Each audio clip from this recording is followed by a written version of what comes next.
We explain the changes to the process for the recovery of commercial rent and service charge arrears. This is Graham. He is a managing agent working with a number of commercial property landlords and is having lunch with his friend Peter, who is starting to grow his own portfolio of commercial property.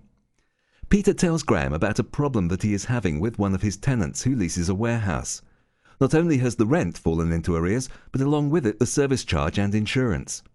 Peter is aware that commercial rent recovery legislation changed in 2014, but is confused about what his next steps should be.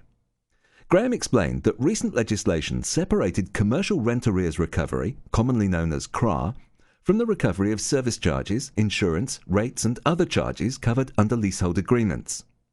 Graham reassured Peter that whilst there is much confusion in the industry about this matter, there is a simple and cost-neutral solution to both elements of recovery.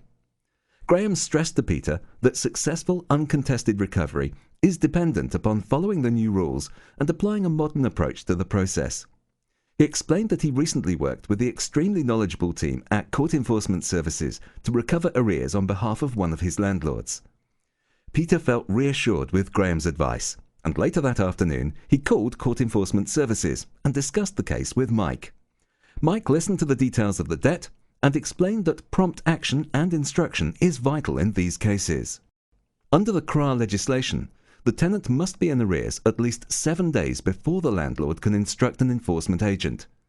Peter can then complete the appropriate form on the Court Enforcement Services website that instructs them to recover the rent arrears without a court order. To recover the service charges and outstanding insurance, Peter must complete a second instruction form on the website. Mike explained that there would be no cost to Peter's business for either of the instructions, as all enforcement and court fees would be payable by the tenant. Mike's friendly and professional approach reconfirmed the advice that Graham had given Peter earlier that day. Not only do Court Enforcement Services offer a one-stop recovery solution for managing agents and landlords, but are always on hand to provide clarification around the legal process. Peter is delighted with the help he has been given. He knows his excellent reputation will be maintained, that the enforcement agents will work with his tenant to find a solution to help them carry on running their business in the existing premises. If you would like to find out more about the recovery of commercial rent arrears, visit courtenforcementservices.co.uk, the simple and successful route to debt recovery.